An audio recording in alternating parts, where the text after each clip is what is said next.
back very soon.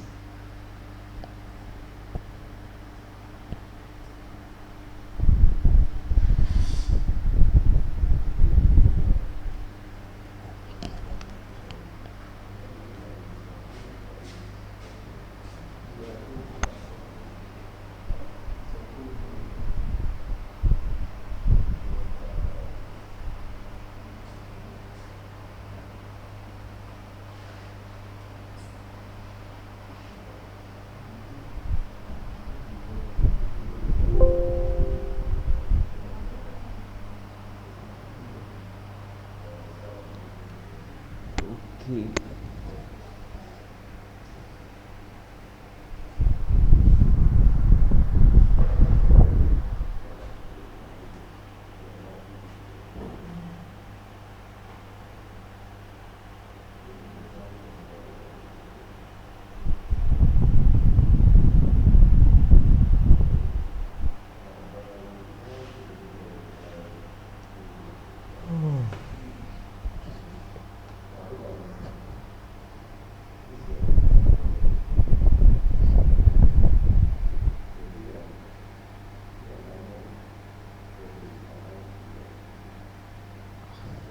Still not connecting.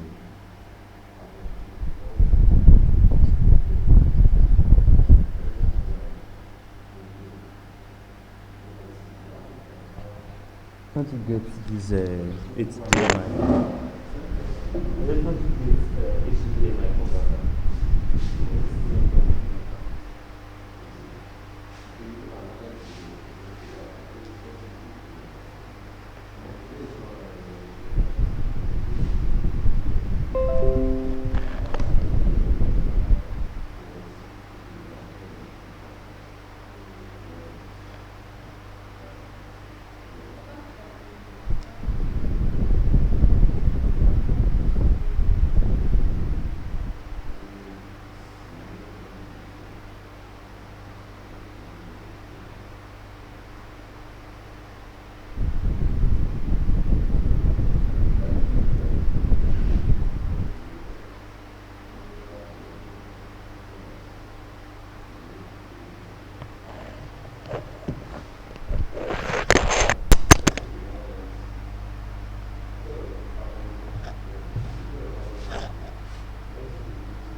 No connect. Is there the HDMI?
Which network is this connected to?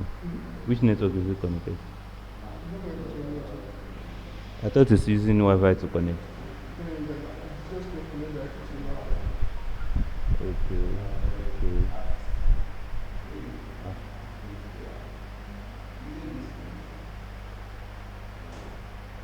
Yes.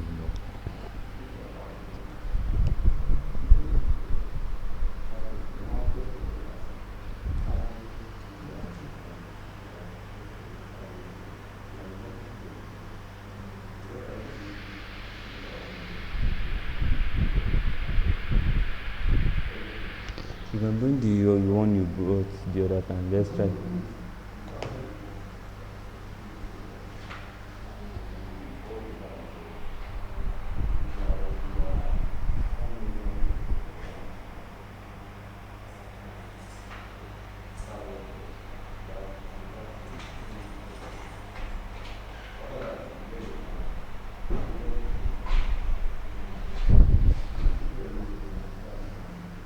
Hello, blessing.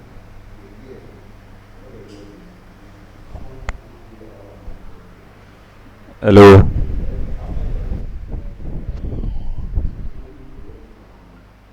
I can't hear you if you are speaking. No.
money for me. Maybe I should get some.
Okay, you can see my screen clearly.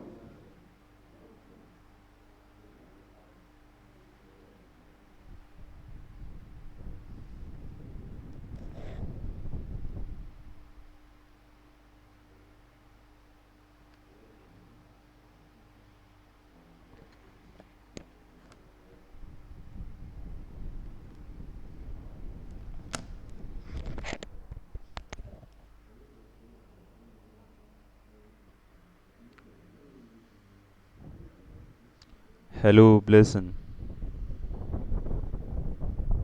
Are you still with us?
Okay.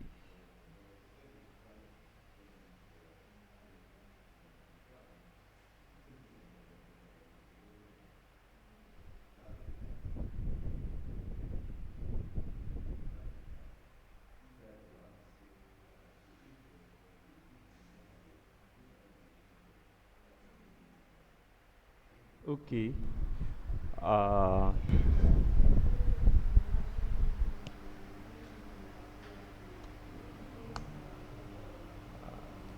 shit. It's coming.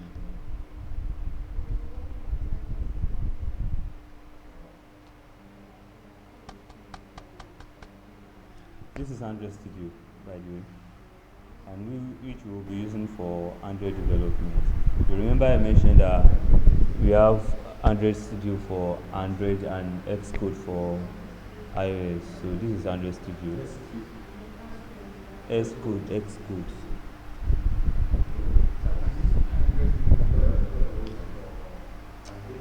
Yes, yes, with Flutter actually. With Flutter, you can use Android Studio to develop for both.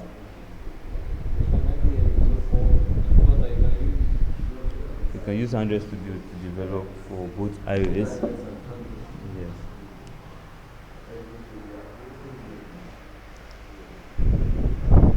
Hello guys. So a quick recap of what we've discussed since earlier today. We looked at the operators in that, and I said operators in that are categorized into different categories, and one of them is arithmetic operators, which it's used to perform arithmetic operations on dividends. I mean on operands, and which I explained operands. They are the values which we want to perform operation on, and I list the arithmetic operators we have in that, which is addition, subtraction, multiplication, division, dividends, and modulus. Addition is used to add one or two, two or more operands, which subtraction is used to subtract operands, multiplication is used to multiply, and division is used to divide. We have dividends, which gives us the whole number when we divide, so it gives us the whole value, while we have modulus, which gives us the remainder. Now let's look at this exercise and see if you guys really get. Now, given that a person weight is 60 kg and he is 70 inches tall, then you have to calculate his body mass index, BMI, which I don't know if Blessing is there.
Okay, given that a person weight is 60 kg and he is 70 inches tall, calculate his BMI.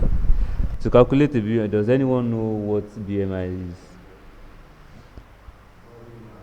Body mass index. Yeah, I think it's used to check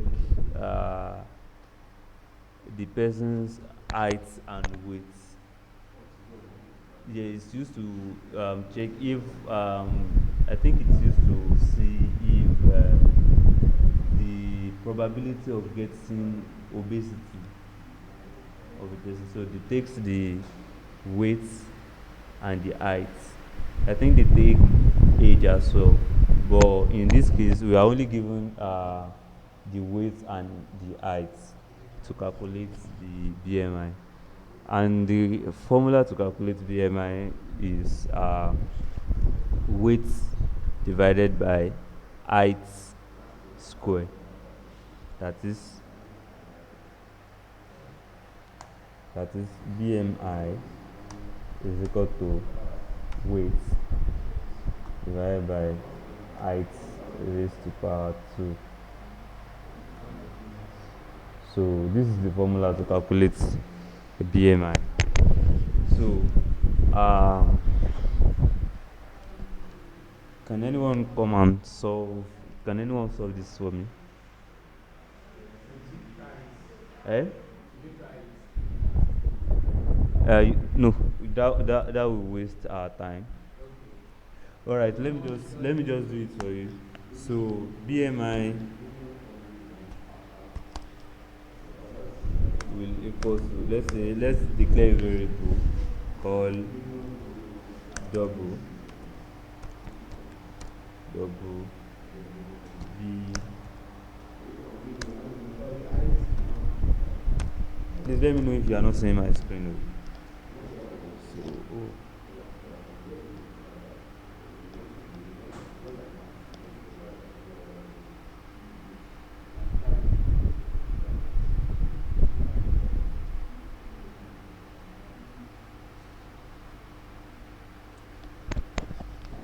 okay, so BMI, they said the weight is 60 kg, which means 60 then divided, we use the division operator, then is height, which is 70, and the formula is height square. That means 70 multiplied by 70.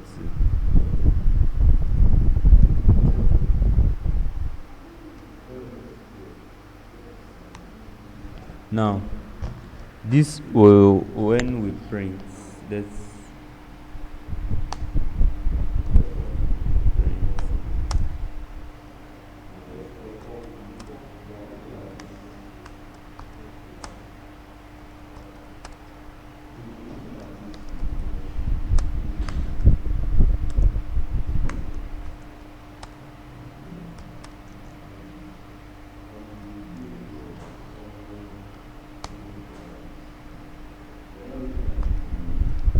now what will be is BMI.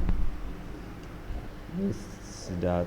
Let's run our operation.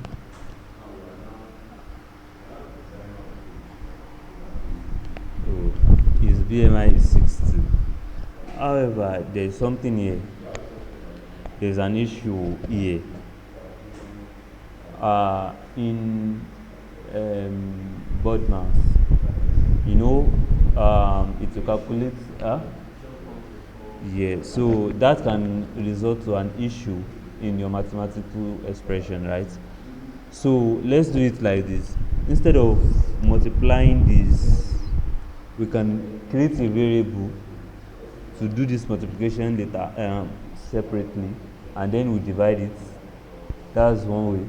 Another easier way is to just wrap this inside brackets. That bracket is not an operator, it's not anything. It's just letting your calculations know the order of operation. So let's see if our value is still the same. Let me close this first and run it again.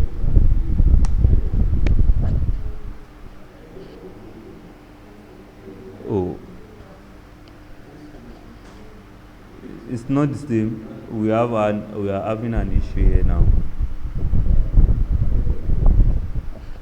This I'm sure this one is not correct.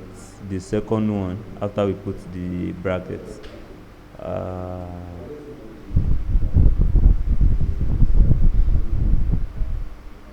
Let's do.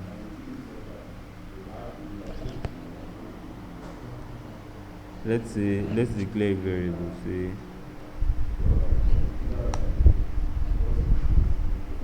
int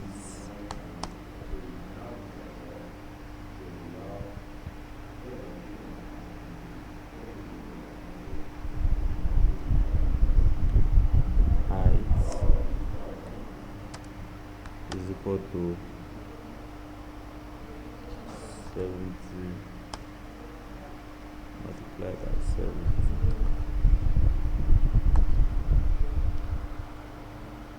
Okay, we can divide by height,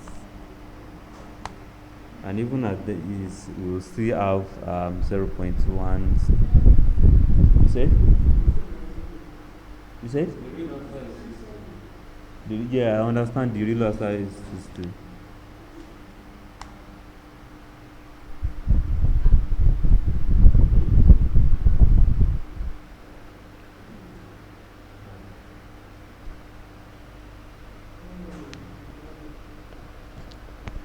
Oh.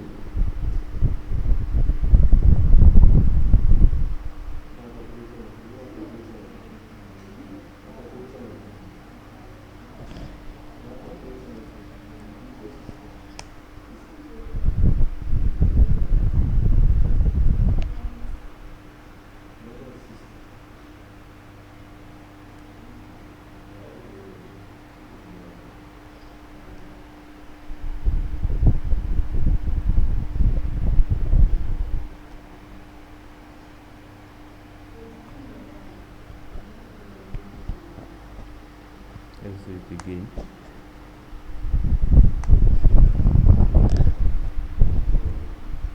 Now, so that's one thing to always note, that your order of operation is important, especially when doing anything like calculation and all.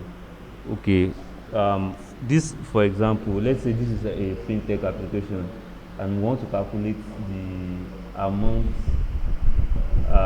We want to calculate users balance, and you are getting 0.0111.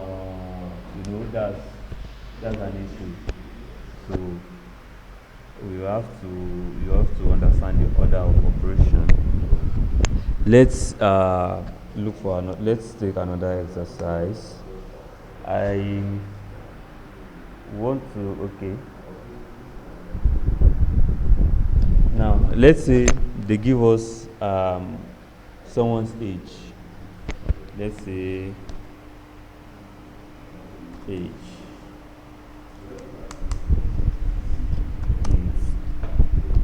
is equal to, let's say, 25. Now they want us to calculate how long he has to live more to be 100 years old. You want to calculate how long will that person live to be 100 years old. He is currently 25 years old. How do we do that? Times 4. We just subtract the current age from 100, and we get let's do that. Let's say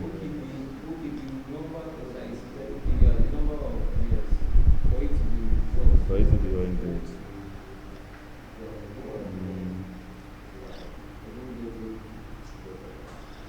Current age is equal to 25 in remaining year.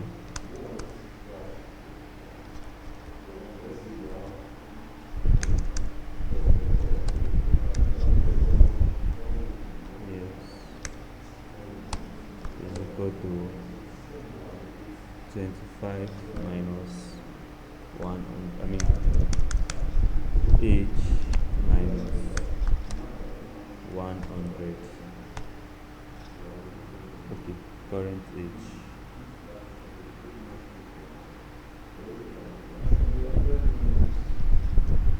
Then let's print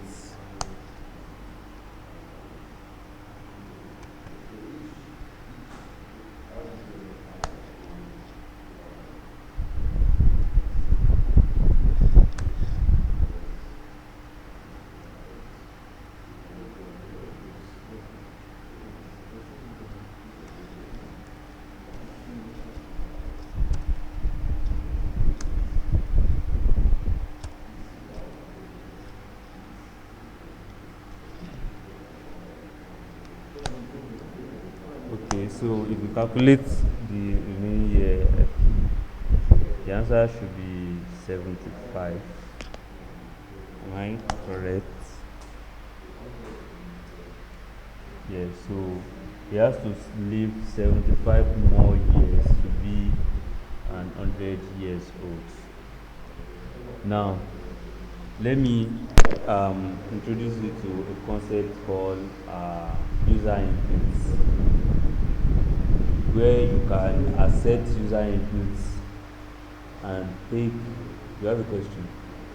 All right.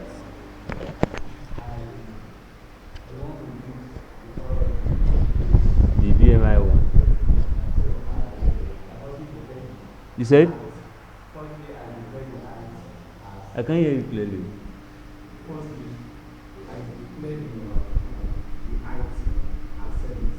Yes. The BMI as 60 or the weight.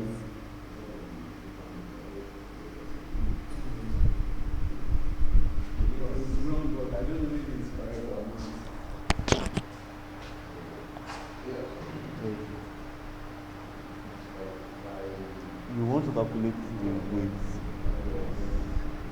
So I'm going to calculate the BMI.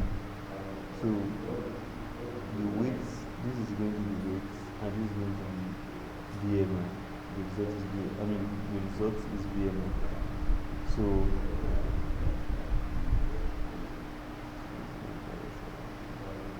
now here you are dividing the height by weight instead of the weight by height. You get it? So this is supposed to be. If you check for you can browse the calculate. The formula to get BMI. Again, it's width divided by height squared. So now, is there any other question? Listen, are you following us?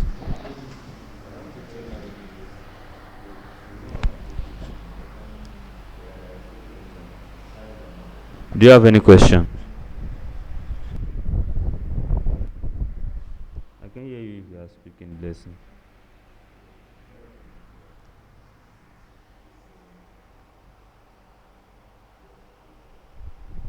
If you have any question, you can just drop it on the chat or to my Slack.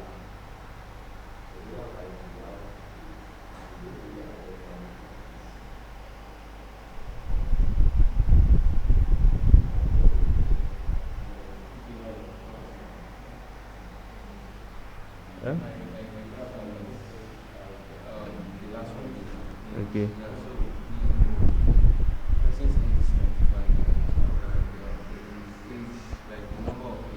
Yeah. Yes. 100.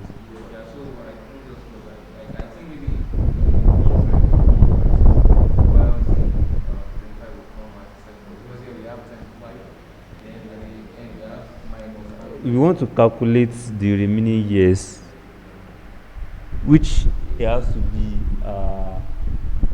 minus. For example, here now, if we want to get the current age, here now, we can just do this 75. We can just do 100.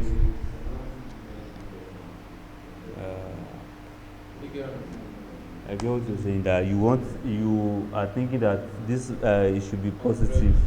Yeah, it should be Positive, your result should be positive or negative. Now we want to calculate the remaining years. Like it's going to be in reminder. I mean, how do I put it? It's going to be in minus because we want to check. He has not lived the 70 years, 75 years. The one that is left, he has not lived it. Yes. Yeah, So I so think that we want to check for the current year. That one should be in positive, right? So that's why well, but anyway, it depends on your operation. Whatever you want to do, but the concept, you will understand the concepts. So you can do 100 minus age, whatever it gives you the answer. So far you understand the concepts of what you want to do. Now, I want to understand. I want to introduce you to a concept called uh, user inputs. Now, is the way we can accept user inputs into our program. User inputs. Now, for example, let's say this age here. Let me remove this first exercise.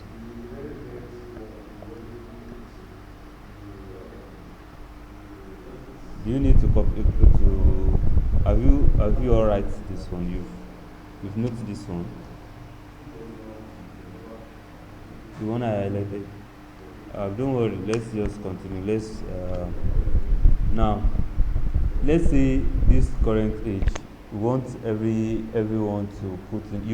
Here we just add coach age 25. Let's say we want each individual to input their age. So we can do something like a string age. Yeah, let's say age is equal to standard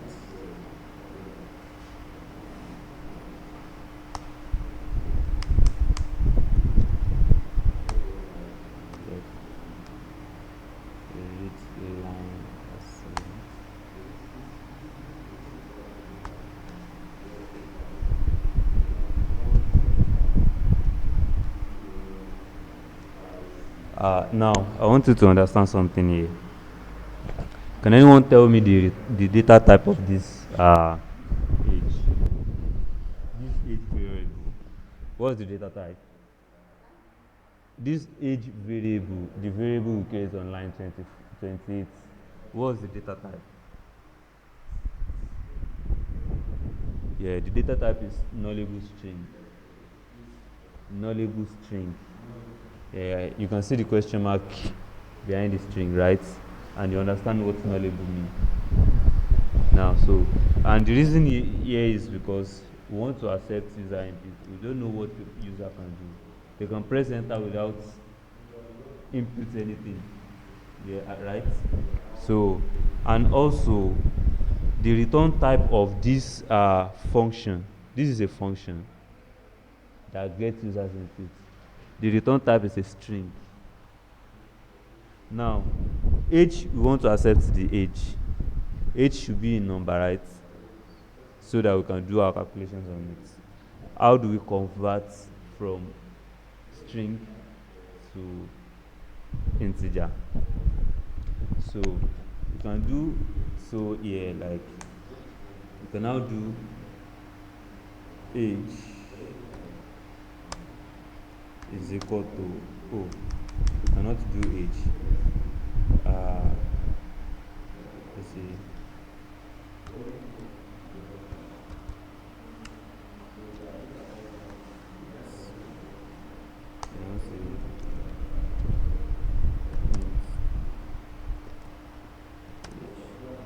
Is equal to user inputs dot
Now look at this.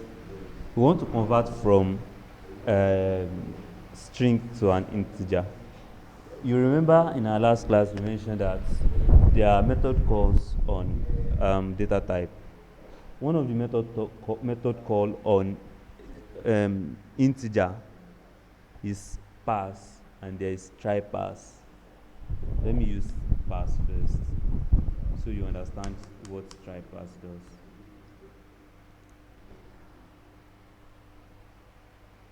Now we have a method called pass. What does pass does? It takes inputs as string. It takes string inputs. That is, it accepts an input which must be a string. Then convert that string to an integer. Do you get it? It takes in string inputs, converts it back to an integer, and gives you the integer value. That's pass. You said string value, like on line 28. Line 28, we accept user input, but that user input is going to come as a string, as a nullable string.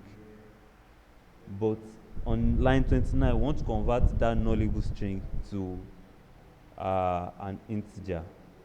But try pass accepts only string, doesn't accept nullable string. Do you get? And that is why we put in this exclamation mark. And you remember in the last class, what did I say this exclamation mark does? This exclamation mark, what does it do?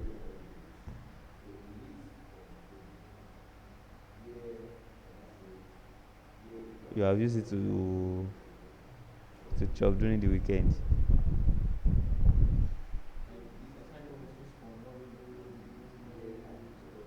And what does it? What exclamation mark? Yeah, what does it do? No one can remember. I said it makes the value to be that you are sure that your value is going to come as that data type. Exactly. So for example, we say this string is going to come as optional string, but when we want to assign it, we want to say that we are sure that that value, they would have assigned a value to that variable before it gets here. We are sure. Now this is going to take our value, but if it still doesn't have value by the time it gets here, that means our program is going to crash. Do you get it? So we are telling the program that we are sure that our value is we are going to have a value when our programs reach here. That's why we put exclamation mark. If we are not sure, it will tell us to put an optional like this and say put an empty string. Now here, this double question mark is telling us that, well, I don't know if the value is going to the value will be available here, but if it's not available, use this right value, meaning that if this input doesn't have a value here yet, use this just to represent. Now why do we use this string 0? Because whatever we want to pass must be something that can be converted to an integer. For example, you cannot put we cannot put Ola here and tell it to convert it to integer. It cannot work, right? That will crash your program, and that's why we have something called try catch. Try pass. Try pass will will try whatever you put in, and if it doesn't, if that value cannot work, it will return a null value for you instead of crashing your program. Pass will just do the operation, and if it cannot perform the operation, it will crash your program. Let's try it here. Let's say, okay, let me clear.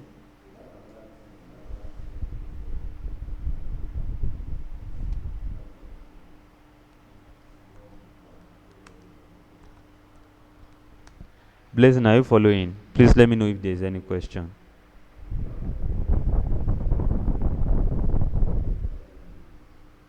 Okay.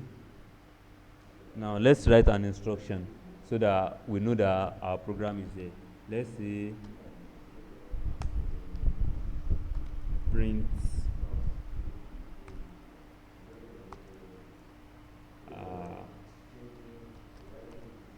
please enter your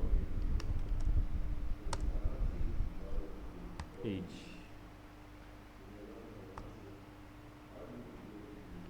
Now we say please enter your age. Let me comment all this print so that we have a clean terminal.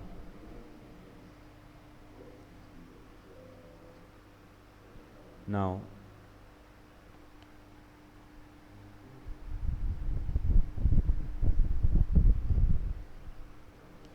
we want to run.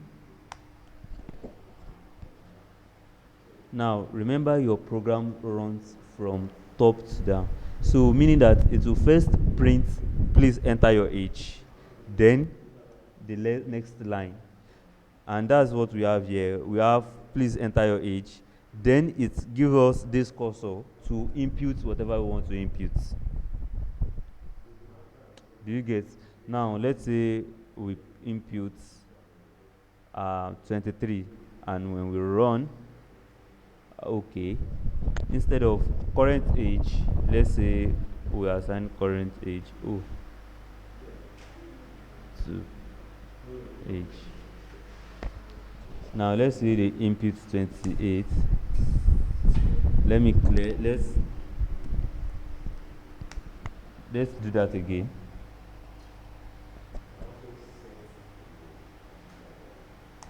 Now please input your age, please enter your age. So let's say we put 21 as our age, and we run. Now remember that this 21 is going to be a string,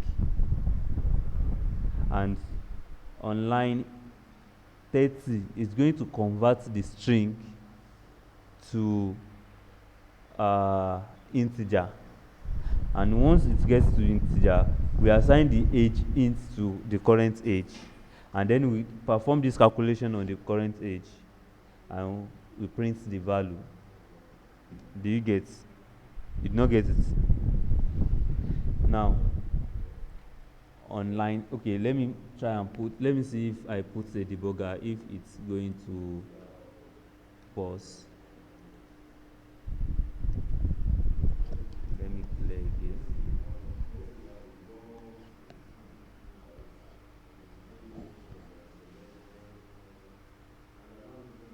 Oh, the debugger is not going to work.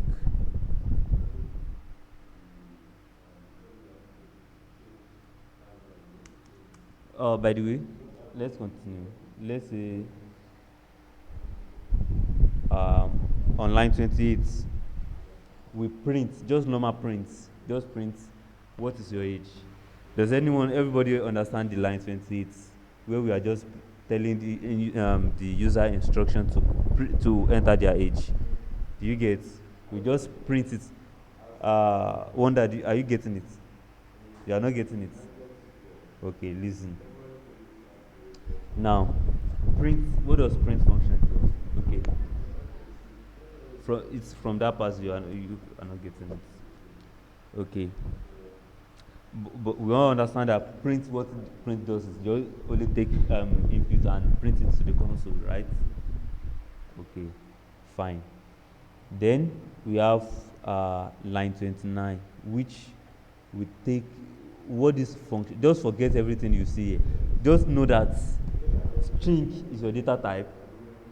The data type is nullable string, and the variable name is user inputs.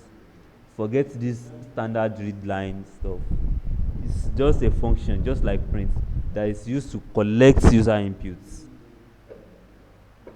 from the console. Let's over on it and see. It says read a line from standard inputs. This STDIN stands for standard inputs. Now, let me be. Oh, they are not putting inputs right over there. This their description is not for beginner. We would have read directly from their documentation here. But just know that this standard inputs read line sync takes user take input from the terminal.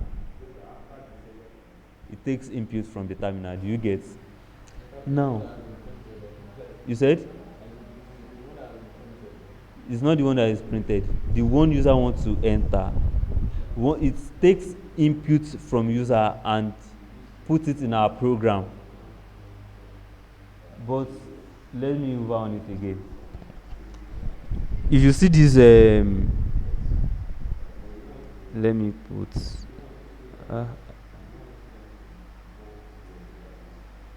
If you see this line, it's giving the return type as a string, as a nullable string. We all understand what nullable string is.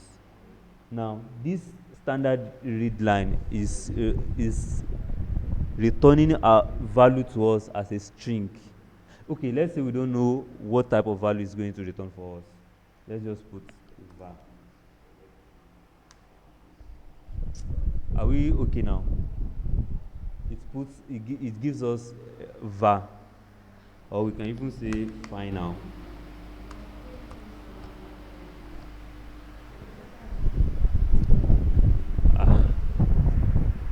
It's looking like I'm performing magic, Abby.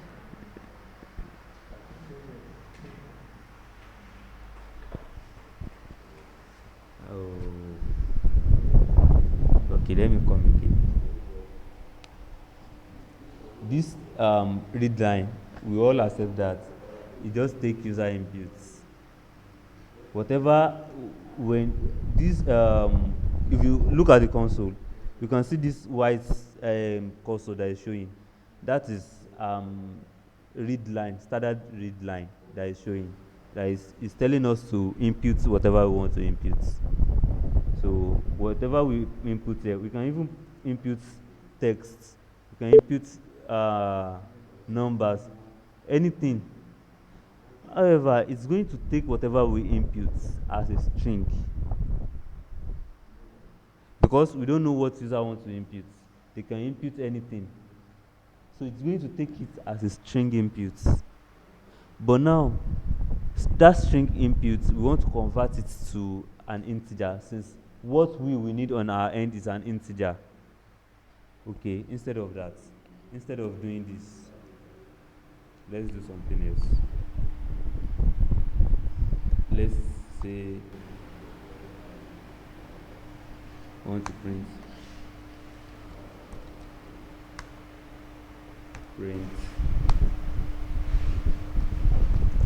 your name.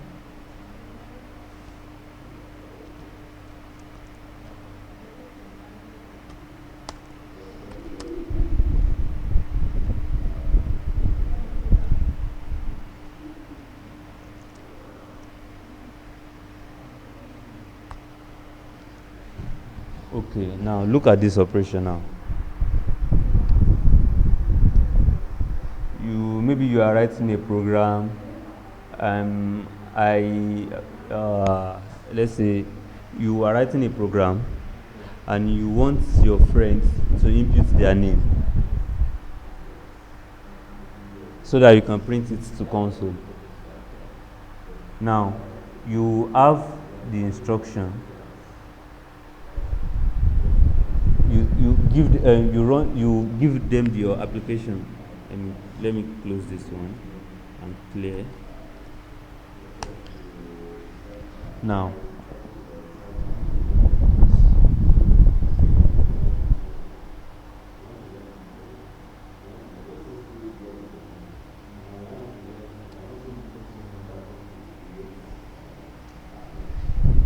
okay, so from this line 28, wonder, I mean, Ifeoluwa, what's happening? Okay.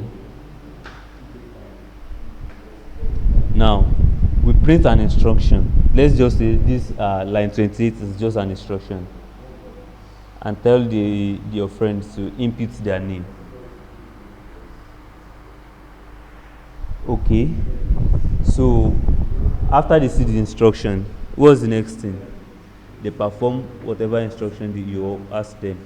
And that particular thing that lets them perform that operation, that input that you want to collect from them, is this standard read line. You get it? So that's the essence of it. Yeah, that's the essence of it. It's just tender the caution and say, oh yeah, type whatever you want to type in here. Whatever you want to type in here. Now, and you remember that string is a collection of characters. Here now, you don't know what your user wants to input.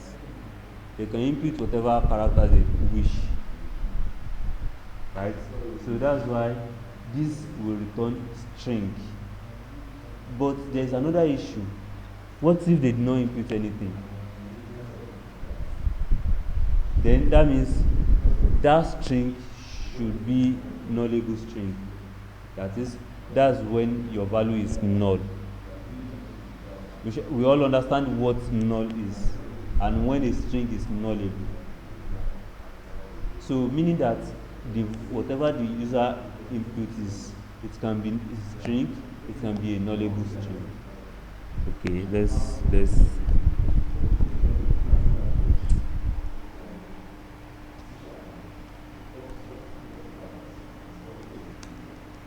what's happening?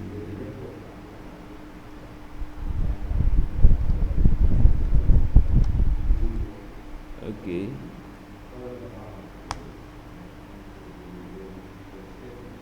Now our instructions say you are not looking here. See if you're wonder, are you here? Now we print the instructions. Wonder, are you following this class like this? I mean, Ifeoluwa, you are not following.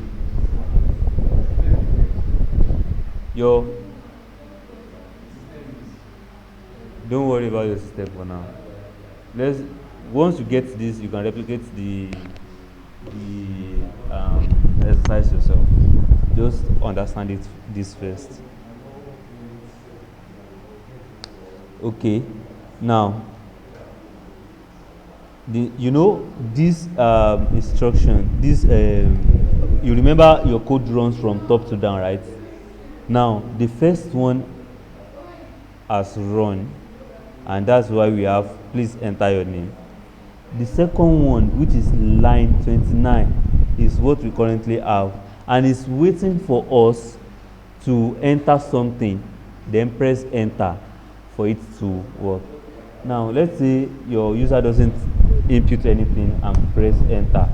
You see, it says your name is and doesn't put anything.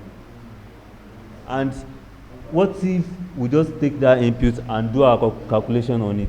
You know that's a problem, right? Because your user did not put anything and they run the program. So that's an issue.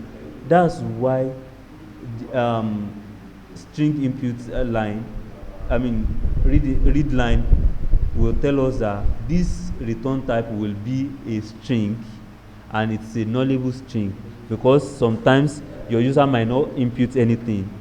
Just know how you will undo the inputs so that your program will not crash when user doesn't input anything. You get it now? Yeah. Oh.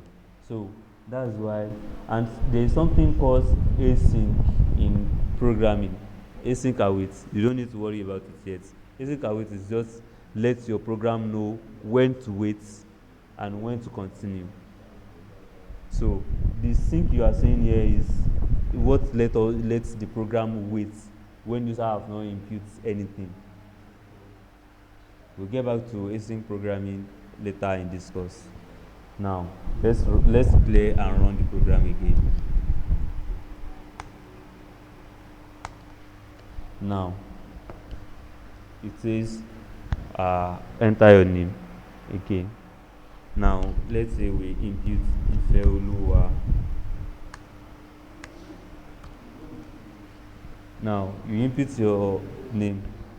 Now we want to say, oh, your name is Ifeoluwa, and when we print, it says your name is Ifeoluwa. That means it's take the user inputs, and we do whatever we want to do with that user inputs, and print it to the user. Oh, you understand it? Okay, that's fine. Now, this user inputs, it's just, we are just taking whatever we get from the user input and printing it out directly. We are not really doing anything much here, right? Now, what if the value we need is an integer? Whatever we accept from our user is going to be a string. Now, what if what we need in our own program is an integer, just like age? Just like age. You know, age will always be an integer. You cannot have age as string. Your age is going to be a number. And what you get from your user is a string. Even if they input number, it's still going to take it as a string.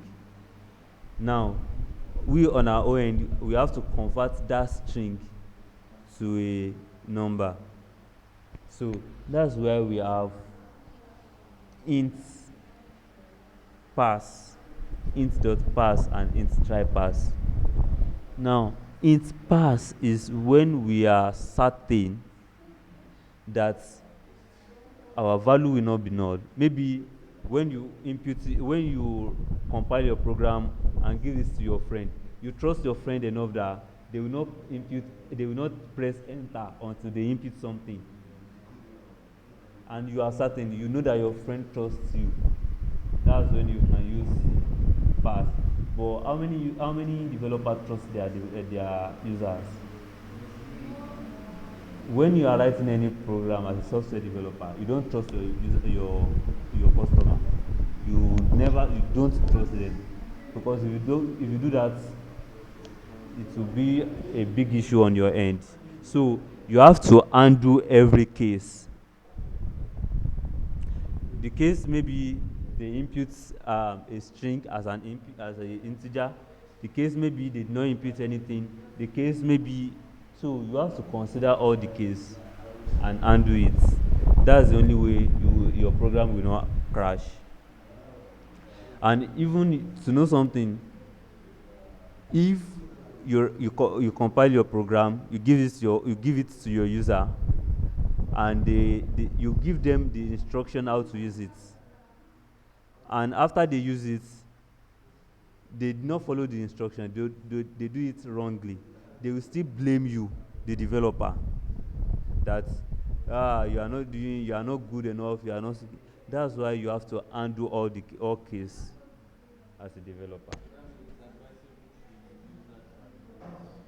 It's advisable, not only the try pass. As we are writing our code along, you'll see different way we can undo errors. So Now in this case, we are using integer. We are accepting integer, and the way to convert a string to an integer is int.parse. Just know this method as int.parse or int.tryparse. You don't have to memorize. Just know that when you want to convert any string to integer, just use int.parse or int. Now, now we have this line 31. Line 31, which converts. Okay, now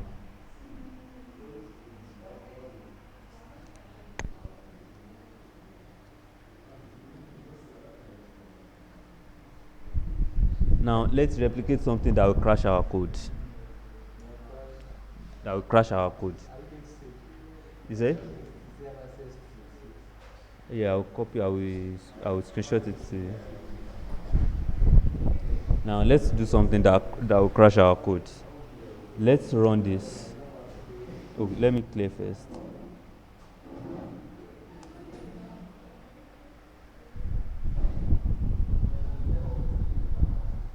Okay, it's telling us to enter our name, our age in this case, but we did not input anything, and we press enter. You can see all this red line is saying format invalid number,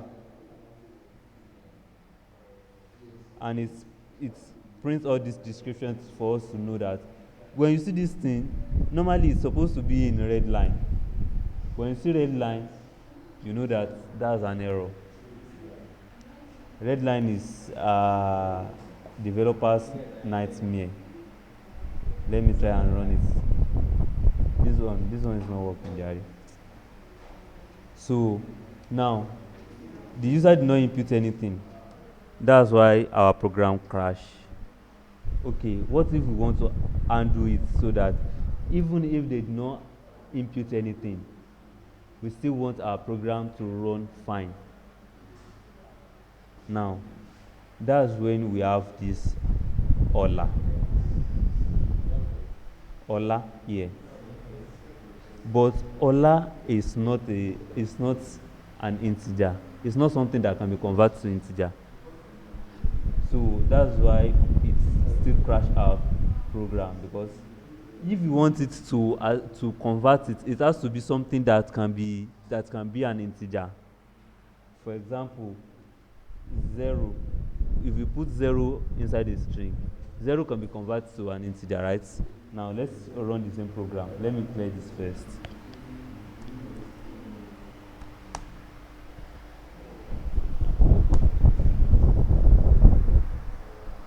Now let's say we don't input anything and run it. Oh, still crash.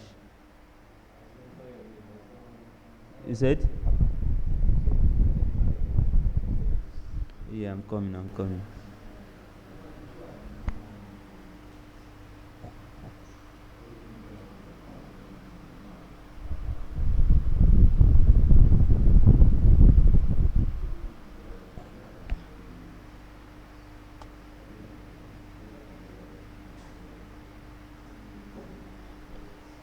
Let me clear and run the program again.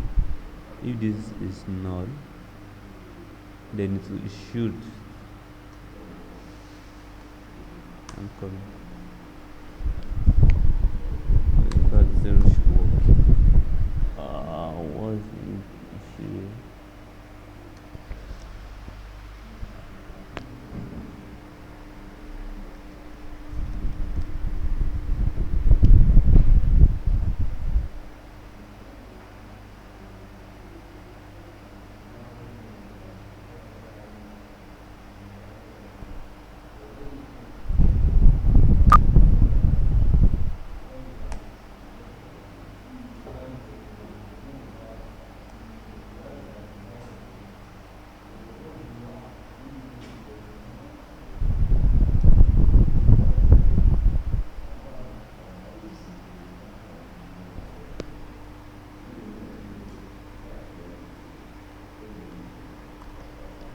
Give me a minute, please.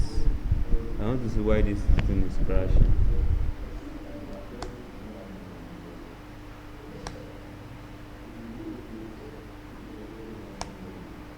Fine.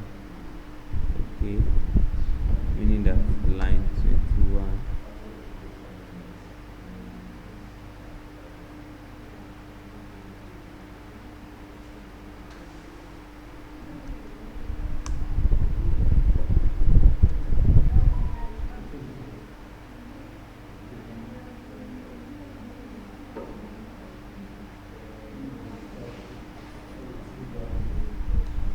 Okay.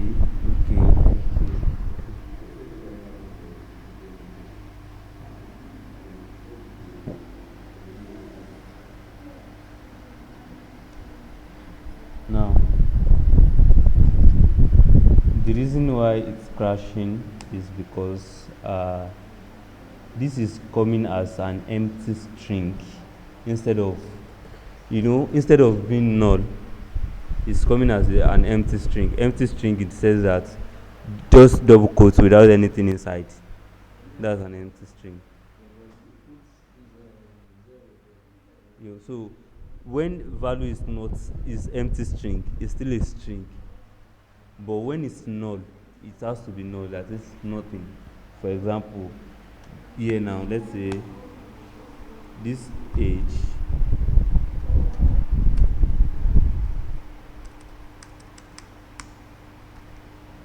current age here now is a null variable. But if we do something like this,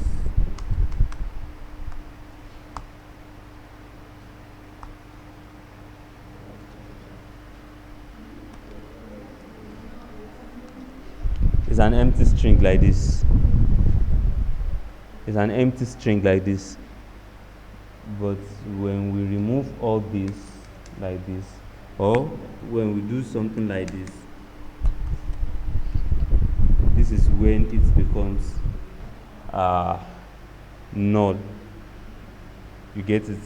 Now, that programming is that they are returning this for us as an empty string. That was why it's passing empty string to this user inputs, and that was why it's crashing our code when user did not input anything. Do you get it? No. So now let's instead of this, let's say we are sure that this is not going to be null, but it can still be empty string. Now, if we want to do that, we can do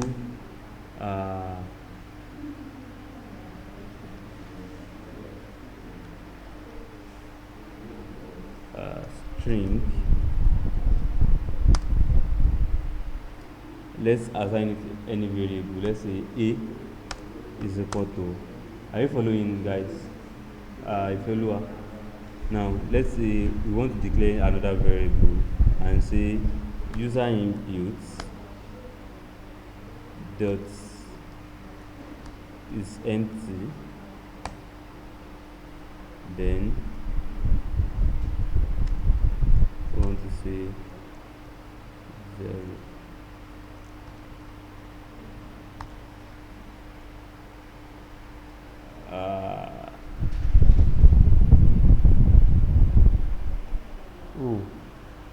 This will bring us to another terms that we have not done actually, because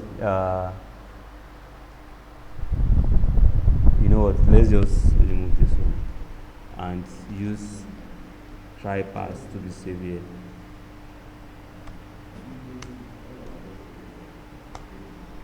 Just to be safe, so that you guys will not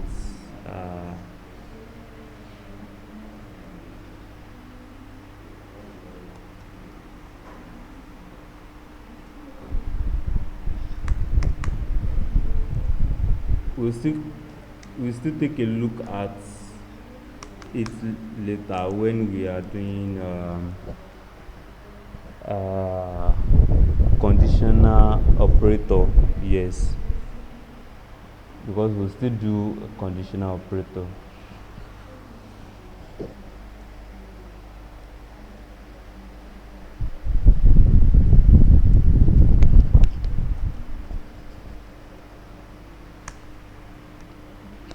Now, yeah, yeah, we are taking user inputs. All right. You can write program offset to up to this point where we are taking user inputs, right? You can write your program up to this point to take user inputs. You just know, just memorize the line to input user inputs. Just, if you wonder, right, you understand it up to this point, up to line 29. Do you do you understand it? Look at my face and talk. Do you understand it? Eh? You are not understanding. You will understand it. No, you have to understand it now. You have to understand it now.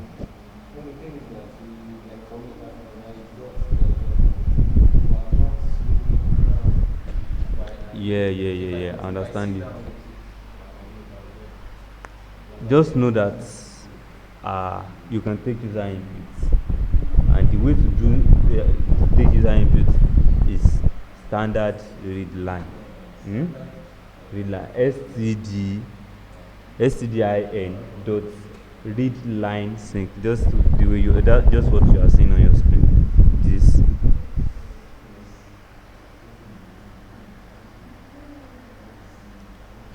You see. The class.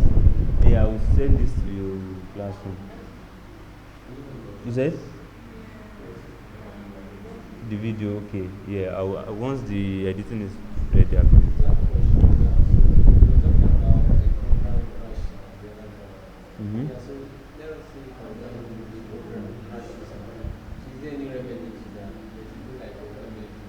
There is no remedy once your program crashes now. You have to close the application, then reopen the application, except you undo the error on your end. If you do not undo the error on your end, when you are using your mobile phone and suddenly your phone the app crash, what do? You close the app and reopen it.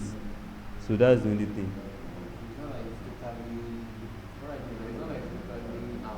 No, it's not like it's totally out. Once you crash, that's when you see Vnicom cannot respond to. So that's it. Yes. Now,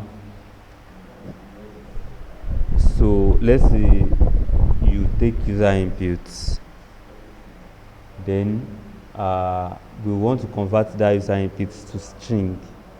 That's when then I'm coming. Let me see let me try something. Let me see if that's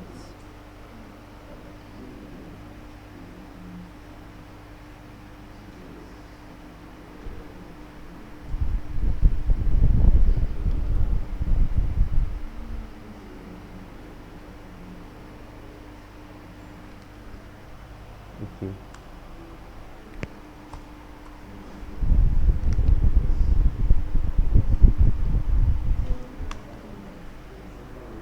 Okay. Now we get user input here, and we know user input will come as a string. Now we want to convert that string to an integer. That's when we use try pass. And what try pass does is converts that value to an integer, but if it cannot convert it, it will return null. It's either return null or return the value. Instead of pass will crash your code, but try pass will return null. Do you get? So, and it takes string inputs.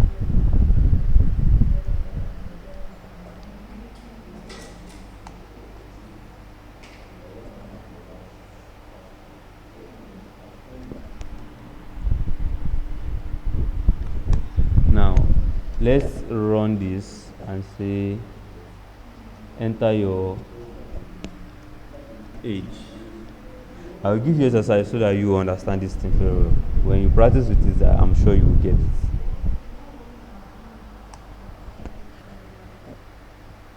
Now it says please enter your age, and let's say we enter 16 years old as your age, and you print. So our program is done. So trypass will try and convert it to a string, to an integer, and if it cannot, it will print out it will return null. And so once we have that, we can now convert. Do you guys understand this symbol,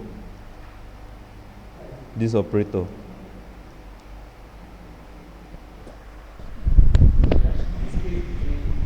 Eh? The double question mark. Yes. Eh?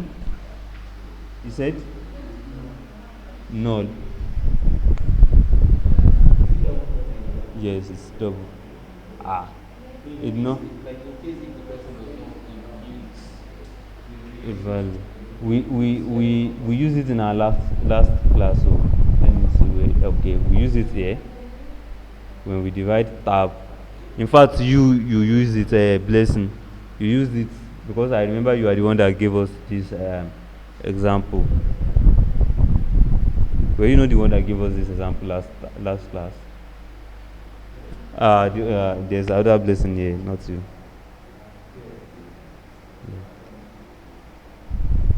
Okay. Yes. All right.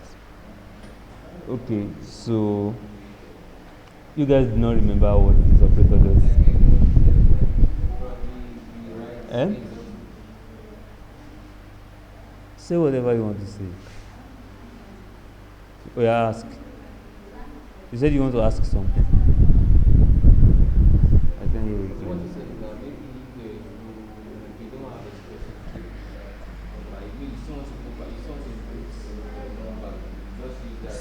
So, in case your left value can be null, use the right one.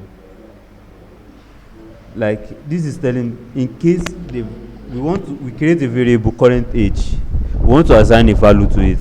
Now we are saying in case age is null, since here now age is a nullable int, which means age can be null. Now we are now saying in case age is null, use 0. You get it now? Ifeoluwa, do you get it? You did not get it. You did not get it. You get it. You did not. From where? From where did you? Which place? Line 34. Double question mark. Okay.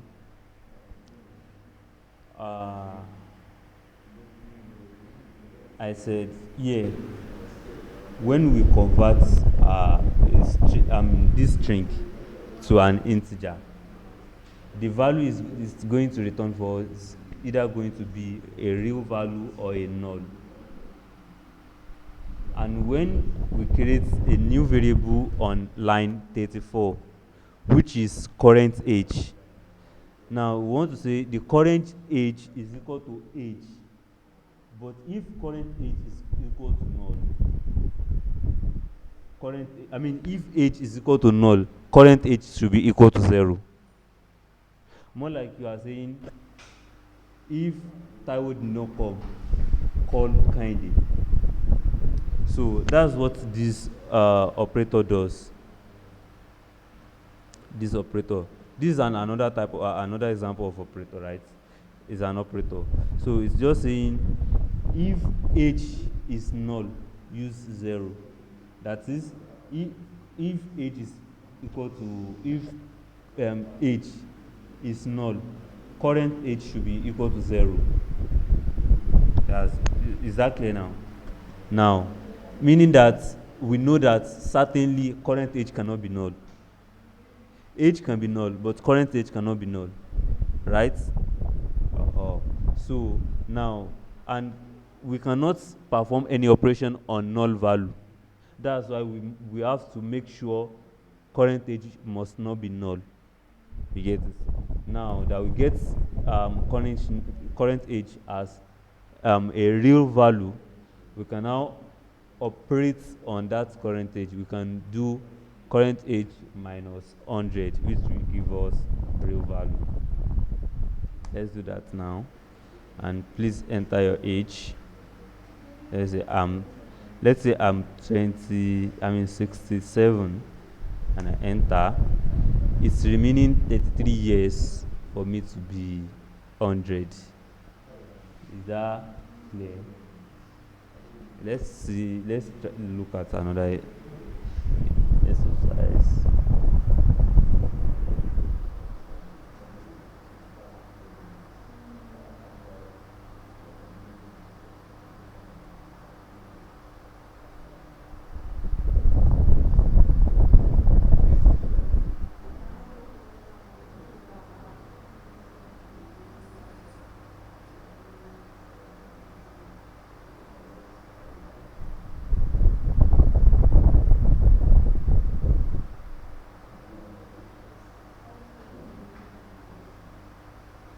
Let me give you this exercise. It's a classwork.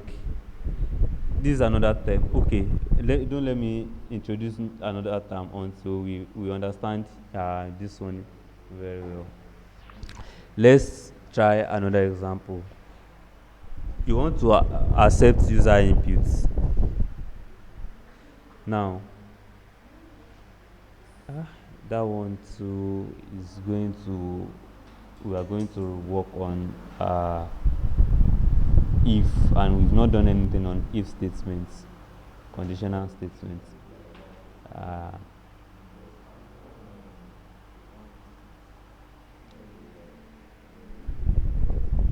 Okay, let me do it as an classwork. Let's say, let me comment this out.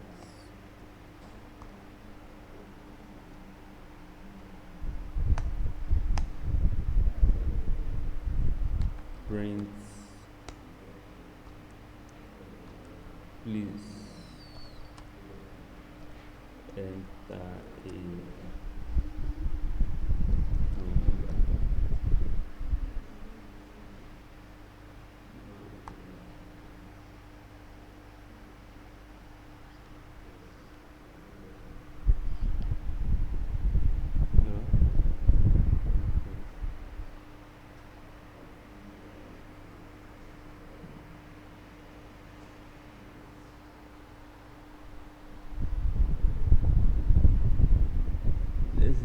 please enter a number, then we do let me copy this line.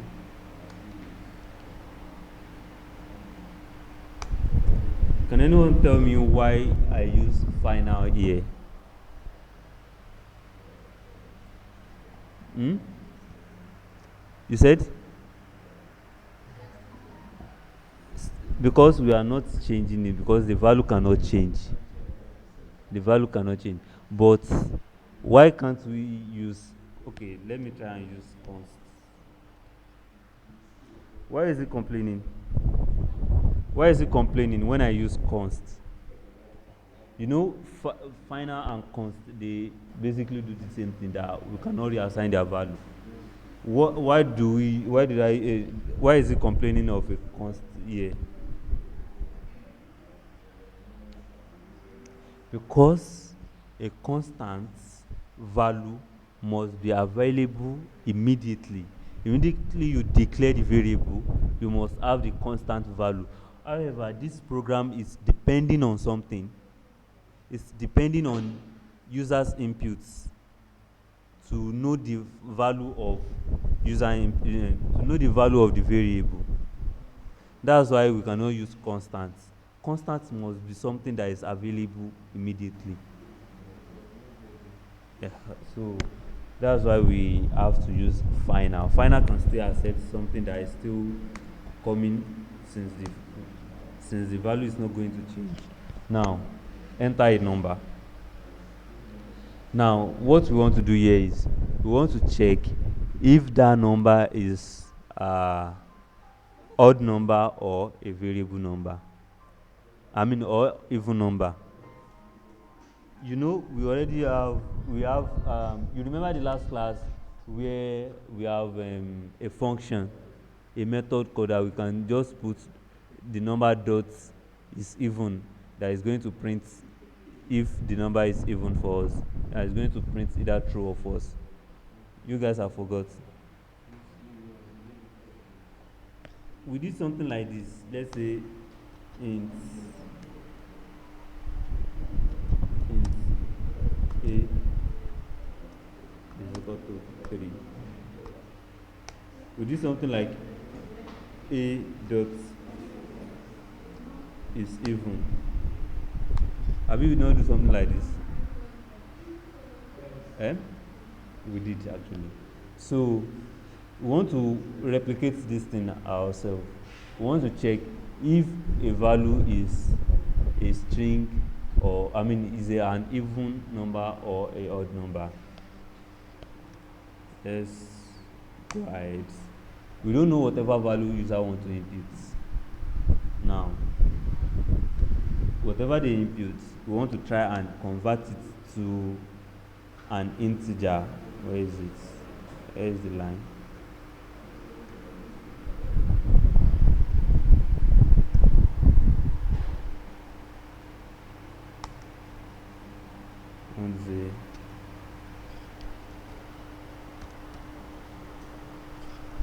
No.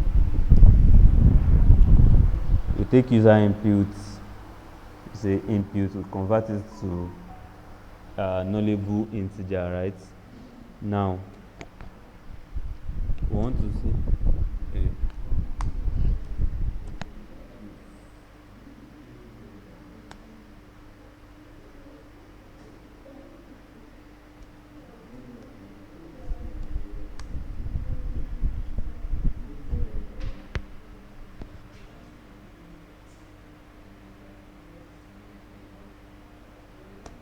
in fact, you guys should be able to do this exercise yourself. We want to get if the value the user input is even number.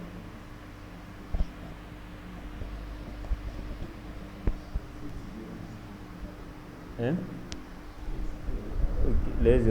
let me just do it, and now you can see the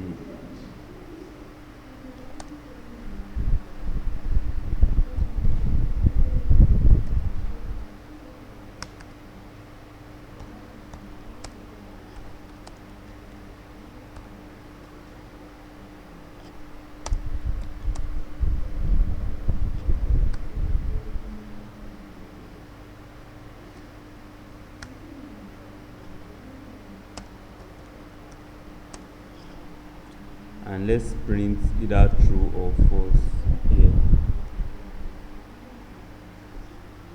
Now, how do we get, from the operators we've done today, how can we get how can we determine if a number is an even number or odd number? Can anyone?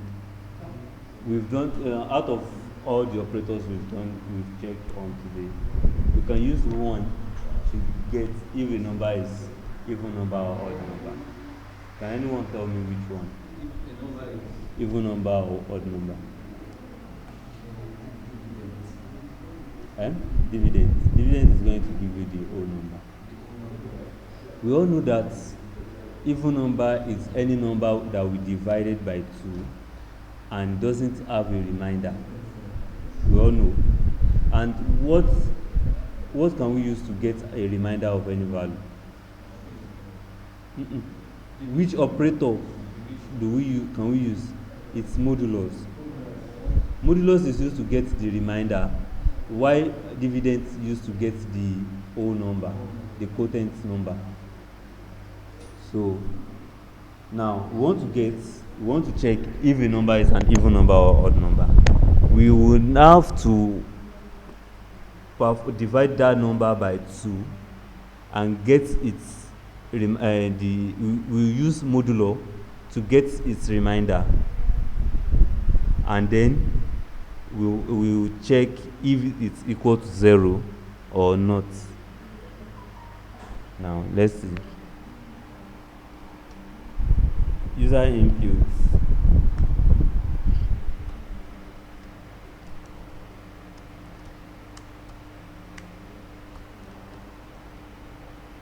Not user inputs this time.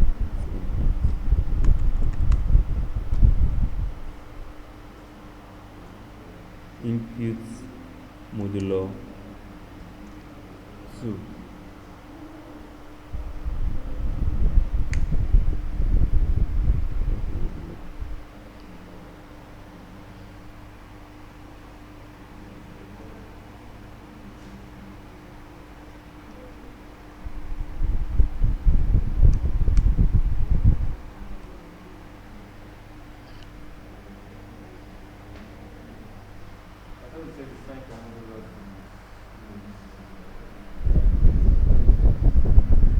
That's no modulo.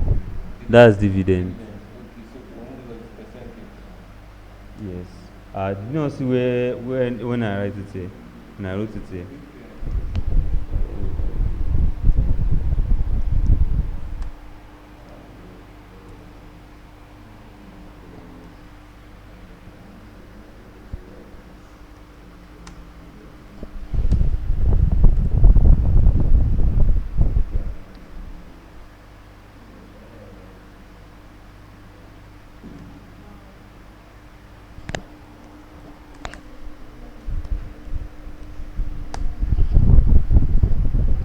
I'll do one more exercise after this one and we'll call it a day. Now, I need your attention, guys. Now, let's say we want to check if the number input is even number or odd number. If it's even number, we want to print true. If it's odd number, we want to print false, right? So now we put in the instruction, please enter a number. When they input the number, we want to convert the number to whatever they input to a number, and if that input can be converted to a number, then that's fine. If not, we assume the value will be 0, right? You remember what I did here on line 34 here? Okay, instead of putting this on another variable, I just do the operation here right on the line on where we are converting it, like here. Inputs, instead of breaking it to another variable and say inputs, if input is equal to null, use 0. I'm doing it straight on the same line. So it will calculate this. It will first do this calculation, and if this calculation return null, it will just use 0. Do you get? I'm not seeing your face, if you're lower. You are getting it? Okay, that's fine. Now here we are saying the number you input is even number. Then we want to check if it's true or false. Now let's see that. Now what you are seeing here, I think you should understand what this does, this modulus. Then this operator here, we'll still look at it in the next class. It's used to compare if two values are equal to each other. This is another operator, as you can see. It's used to compare if two values are the same thing. If they are the same thing. So let's continue and print around. Can anyone suggest any number? 12. See, it says the number you input is even number. True. Is it correct? Let another person suggest another number. If you lower, yeah. 15. Let's run. It says the number you input is even number false. That means you are not correct. Wanda, I wanted to also suggest a number. Oh yeah. Suggest us any number. 46. 40. 14. Why are you guys saying anyway? And it says, can't you guys put long numbers that we might? Okay, let's try one big number that we even us might not even know the. Let's put I input. Let's say 7 2 3 4 6 5. Just put a number. It's the one that is going to determine that is going to do the calculation to check if it's even number or odd number. And then when we do this long number and try, it says the number your input is even number false. That means it's an odd number. Do you get it? You understand? You can do this exercise. Wonder you can do it. You can do it on your own. This one we just did now. You can do it on your own. Okay. Now, let me give you one last before we wrap up today. Blessing, are you following us? Do you have any question?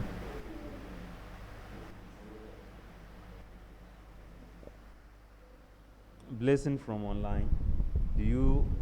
Are you following us? Your mic is muted if you are speaking. Okay. This time we want to check if a number is a palindrome number. I mean a text. A palindrome text is when you input when the text, you can read it from front to back and also from back to front, and gives you the same. Example, Anna. If you write Anna, if you read Anna from left to right, it's going to be Anna. If you read it from left to right, it's still going to be Anna, right? That's an example of palindrome text. I'm coming. Let me get the right pronunciation. Yeah, it's palindrome. Yes.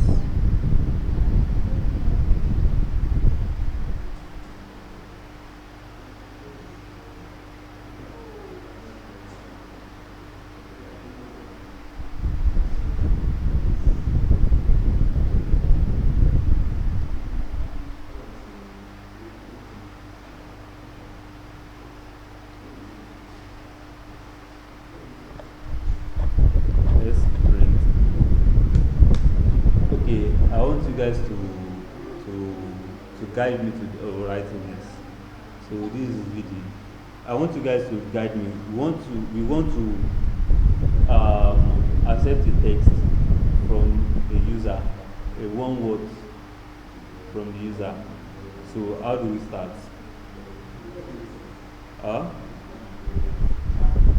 We want to accept user from user inputs. A one word input from user. How do we do it? The instruction, right? So let's say print. What's the instruction? Enter a word. Then after that we want to accept their input. Okay, how do we do that? String.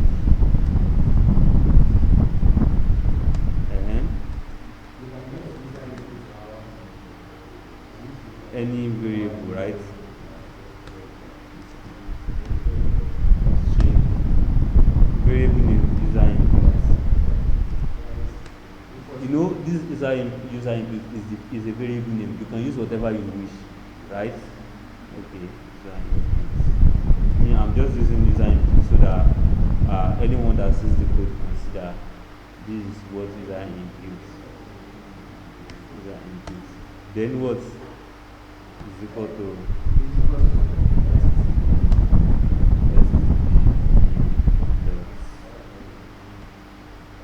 this line.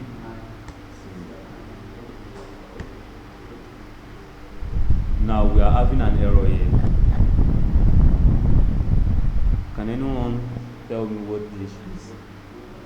Wonder what's the issue here? So what is the issue? Where we have been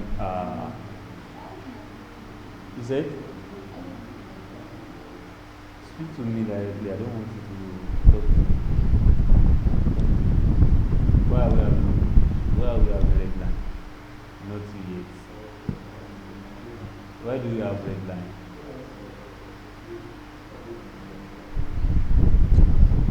Let me count that you can see. It's saying a value of string nullable. Remember I told you user input can be nullable. It can be a null. String a value of string nullable can't be assigned to a variable type string. Now you get the description of the error. Now what is the solution?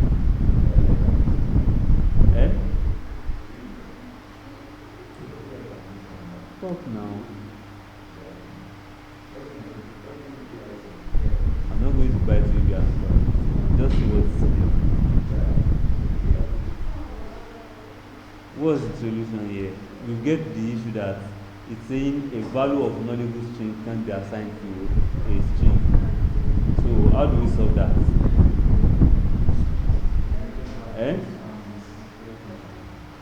Double question mark. Where? Yeah. Okay. Then what's next after the double question mark? 0. Why is it 0? You see that you solve one error and you create another one. When I put double question mark, the one error goes, but we still have another error.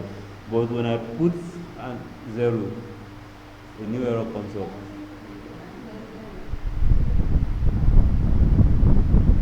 So what's the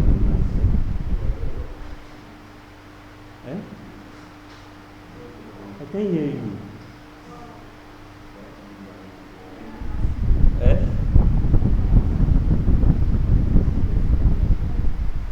Time pass. Type pass. No, we are not passing anything yet. We are still trying to accept user input. You are almost correct when you say we can use double question mark, and see this type is a string. It's a string type. Whatever we are going to give it, even if the value is null, it must be of the same type. Here when we are doing int age, here we are doing int age. If age is equal to null, use 0. We use 0 because age can be 0 is an integer. Now here that our data type is a string, it means that whatever we are going to assign to it must also be a string. We can put empty string like this. We can put string with any value. Do you understand it? Or that's one solution. Another solution is we just make this nullable. The string here, the string data type. We just make it nullable, and we are good to go. Are you getting it? So let's go with your solution. Now we have accepted user input. What do we want to do with the user input?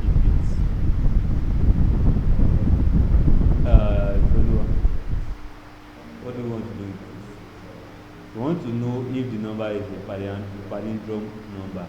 Here this is a string. The word we accept is a string. Now we don't need to convert it to anything since it's a string, and our data type is nullable string. We just have to make sure that the value will not be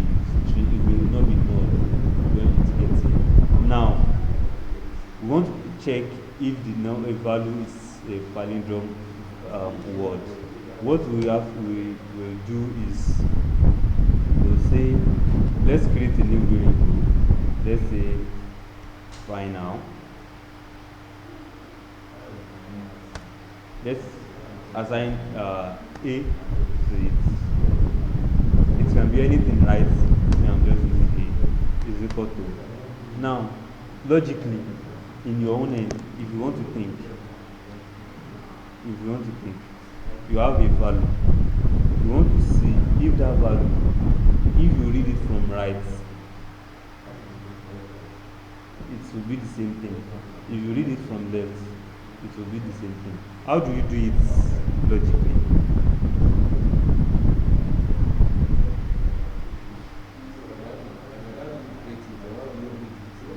How do you, like, if you want to think of it logically in your own end, let's forget computer now. In your own end, you want to check if something is, if you read it from the right and if you read it from the left, it will still be the same thing.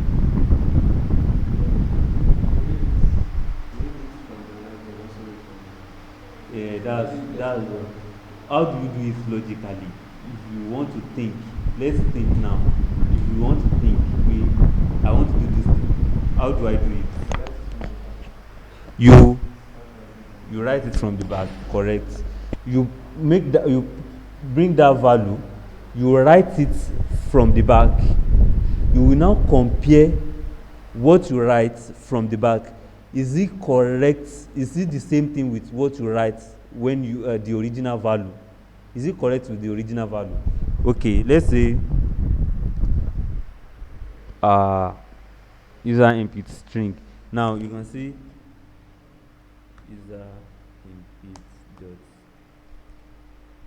reverse. We don't have reverse. Oh, okay. Now we can't reverse a string. But what can we do? There is something called there is another data type called list, and list can be reversed. A string cannot be reversed, but a list can be. Now, and you know, string is a collection of character, right?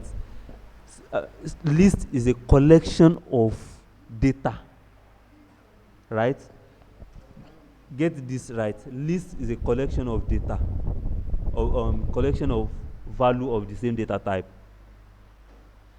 But string is a collection of characters inside quotes. That means we can convert string to list. So we just have to split the string to, we will split the string to each character. Like, you know, string is a collection of character, right? Now we want to split that string to character by character. So that's when we can do user inputs dot split.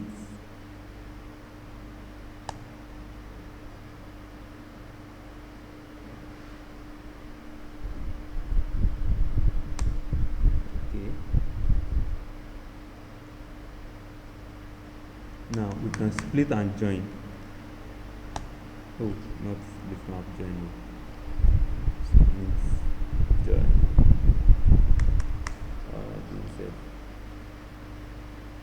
Split dot reverse.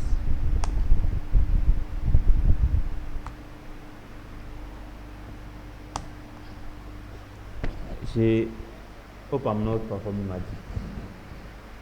Now, let me explain this. We accept the user inputs. We want to see if that input, if we read it from right to left, and if we read it from left to right, it's going to be the same thing. That's the logic now. But how do we arrive to that logic? That's when we know that we have to write it from left to right and compare it. Now, how do we write it from left to right? The original value we have is from left to right. Now, we want to write it back from right to left. Now, how do we write it from right to left? We can reverse that value, but the problem we are having here is we can't reverse a string. We can't reverse a string, but there's another data type that we can reverse, which is a list. Now we want to convert our string. How do we get our string to a list? To get that is a string. We know that a string is a collection of characters inside quotes. Now, and we know that a string, a list, is a collection of data, a collection of value of the same data type. Okay, now a string is a collection of character, right? What if we pick that character? We pick each of those character and we create it to different variable. I said, what if we pick each character of the string? You know, it's a collection of character, right? That means we can have 2 or more characters. What if we pick one each of those character? We pick, for example, a user inputs a word, Ola. Now we pick A, we assign it to a variable. We pick L, we assign it to a variable. We pick the other A, we assign it to a variable.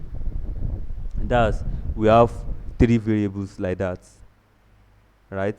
Now, remember that list is a collection of values of the same data type. Now, we want to pick those variables those 3 variables. We want to make it to 1 variables. That's when we combine them to a list. This is example of a list.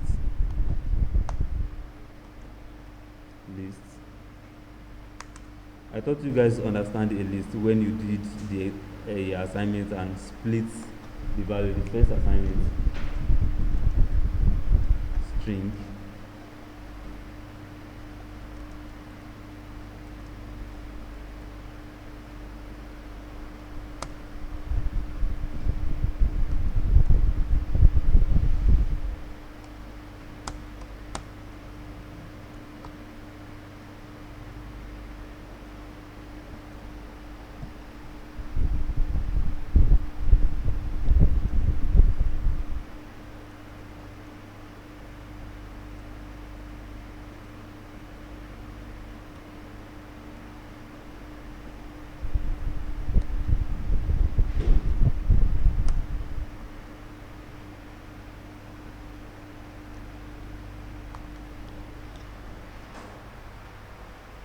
let's say this is our string Ola, and then we split it to a list like this. Now this list, we can reverse it. List give us flexibility of reversing its value, right? This is a list. Let me comment this one out. So a list like this, let's print list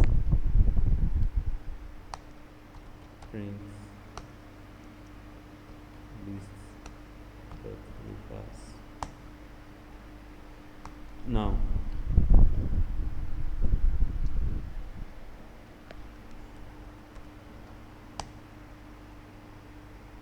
you can run this program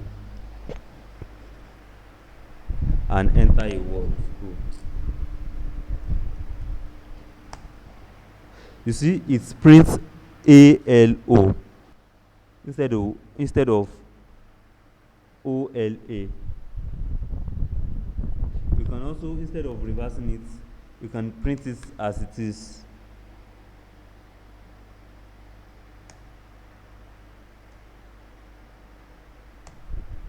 You see, when we print it directly, it prints all for us. But when we reverse it here, it prints it from opposites. Now, that's it. But as we are converting our string to a list, we have a method called split. That's what we use to split our string by character. Do you get? Are you getting? We split our characters, a string character. We are splitting it one by one. We are splitting each character. We are taking, let's say we have 3 words character now. We get the first one, get the second one, get the third one. That is what split does. Now, we already split it. Then we have another function called join. Okay, no, we don't want to join it yet.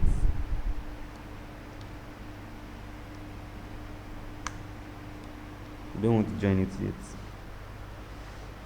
Now, so we should all understand that split converts string to list of string. Everybody should just know that split convert. But I think we've done split in the last class.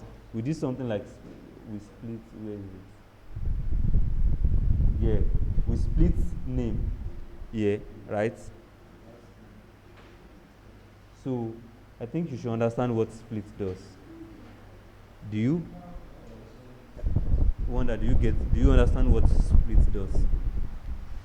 So now, you said? No, yeah, it converts string to lists. We use it to convert a string to list. Now, but this is a pattern. There's something called pattern. The string split accepts a pattern by which you want to split your string. A pattern by which you want to split your string.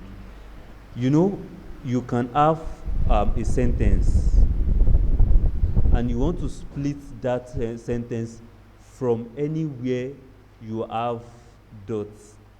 Maybe they give you a passage. You want to split those passages, and you want to split those passages to a variable. Now you can split them by, each sentence end by full stop. Now you want to split each sentence. You know that anywhere you see dots, that's end of a particular sentence. You can use that dot to split them. Do you get? Now that's why we have this empty string here. We want to split character, but there's nothing between them. That's why we use empty string. So that's why we have input dot split. Now we use reverse,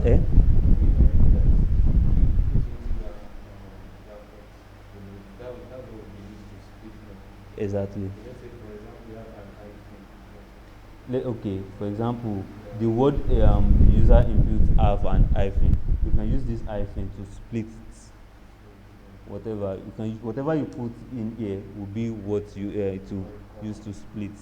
Yes, it can be comma, it can be anything. Now, this is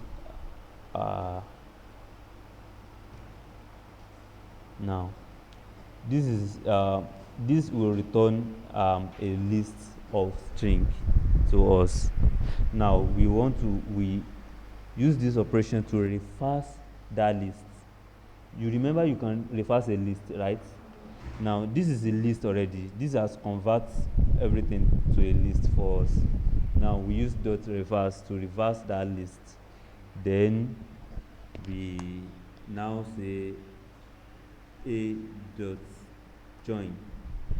And what does join does is you have a list. You have a string, you convert it to a list. When you are done with your operation, you want to convert that operation back to string, because string is what you want to print for your user. So you can assign it to a variable. Instead of this, I can say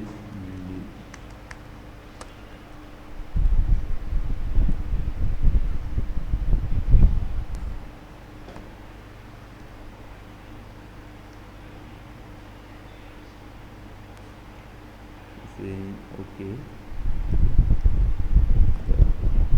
List. Don't worry about the dot to list type. Or let me not confuse you guys. Let me just leave it as this. Now we can say string value is equal to a dot join, and if we print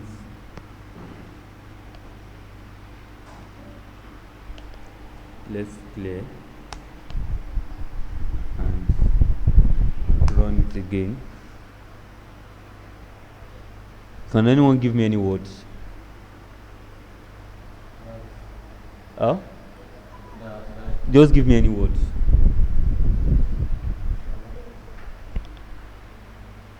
I can hear you.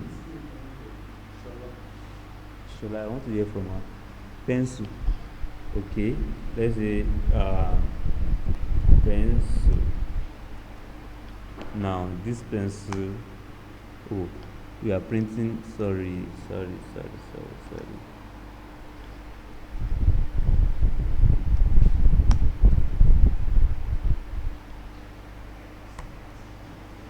Value. Let me clear and run again. Now pencil. So you see that it reverses the pencil. You get it now? Are we good?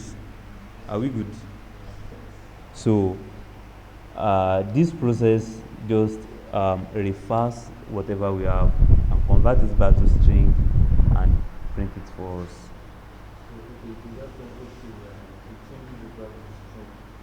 Yes. Split converts the string to list. Why join convert the list back to string? That is, it's instead of being list, it's join the value back to each other and assign them to as a string. Okay, are we good up to here?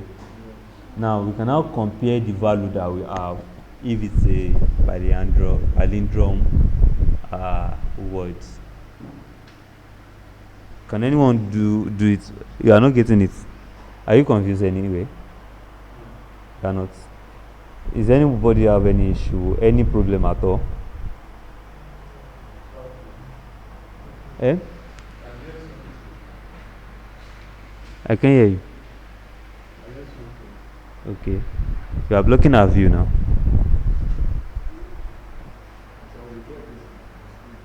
Yeah, I'll copy the code for you.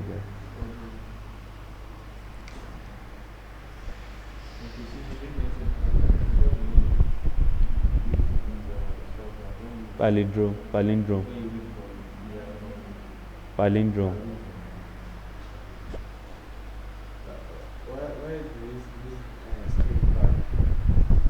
Value, okay.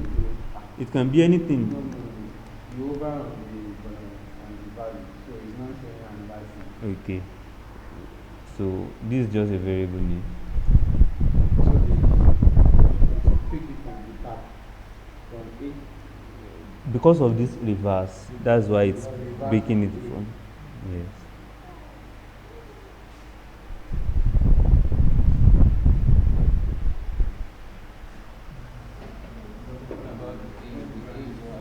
Eh? This A is just a variable name. Okay, let me just change it to list. Okay, I already have one list here. Let me comment this one.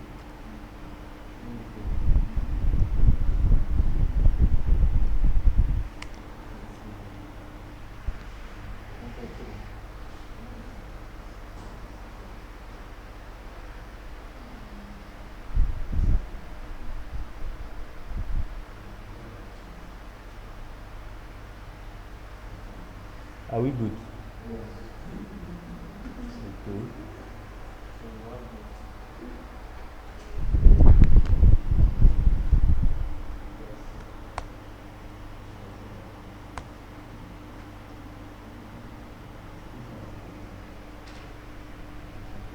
Okay, I want someone to give me palindrome words. Palindrome words. Allah. Allah. Allah is not palindrome. Anna. Okay, I thought you said Allah. Eh? You said Allah. Yeah, it ends with H. Okay, let's just put it without H and run it. So it says, are we good? Yeah, so now this is where you know that it actually refers the word is. You see that when I wrote my own, the first one is capital A, and when it prints it out to us, it prints the last one as capital A. Yeah, all right. Let me look for another word. You guys should give me a word. Okay.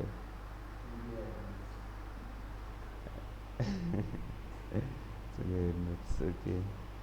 Yeah, that's correct actually.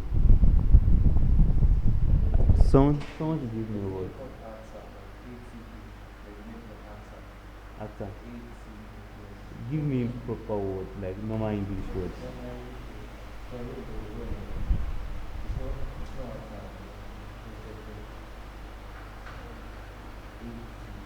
Asan. Okay, Asan is not. Asan is not Palindrome. Let me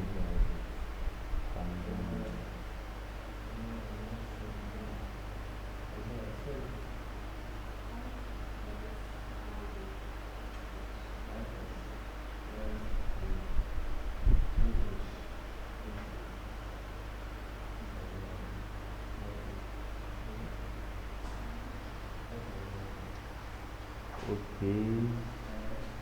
Now we have level. We have level. Civic. Yes. We have level. Let's try one of them. Okay. Now please enter a word. Civic. And there the value you enter is this. Now I want to give you guys an exercise here. Now we have resorted to this. I want you to print through if the value is a palindrome number, palindrome word, false if it is not. That will be your assignment. For this one, you complete this exercise. This exercise here, you will complete it. Yes. Enter a word. When you input the word, you will now compare if the word is palindrome or not. And I already help you up to where you get a palindrome value. Now you just have to compare if it is true or false.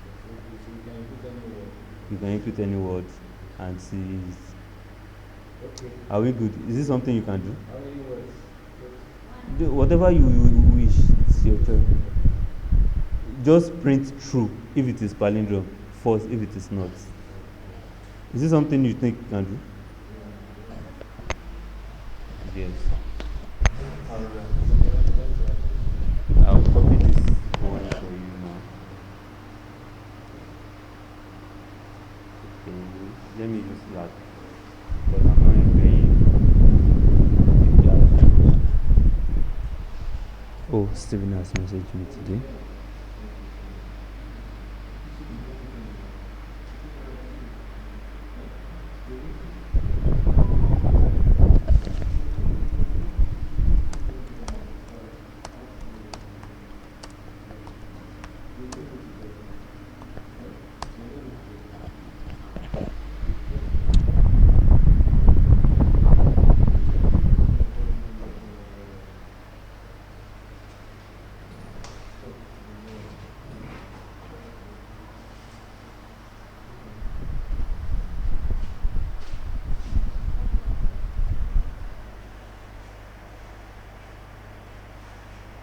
Oh.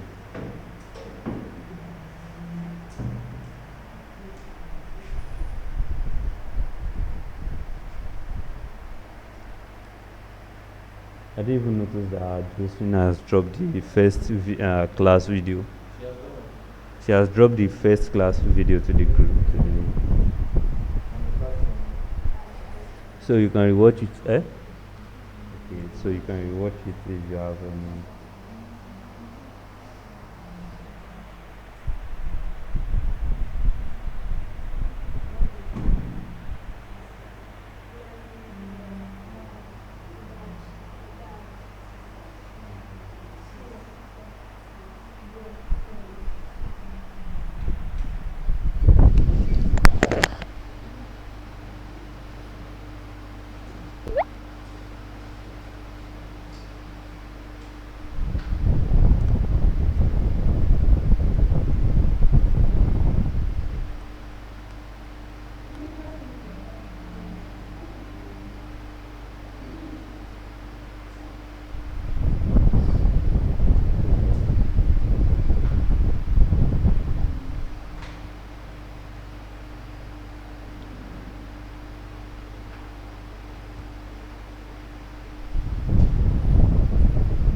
sending it as a plain text because I don't want you guys to just copy and paste.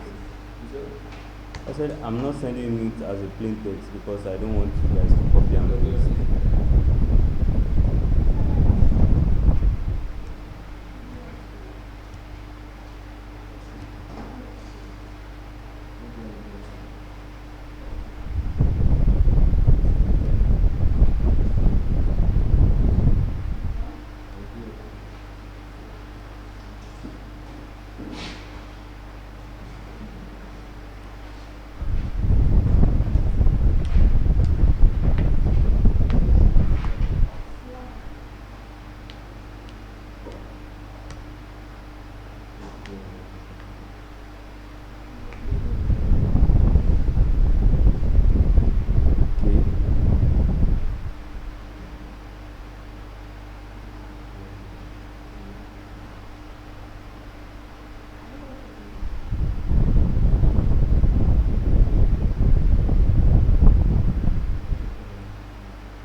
Okay, your assignment is being posted to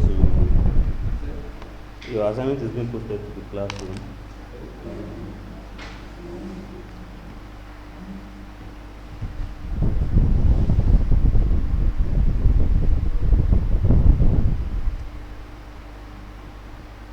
So that is the end of today's class, and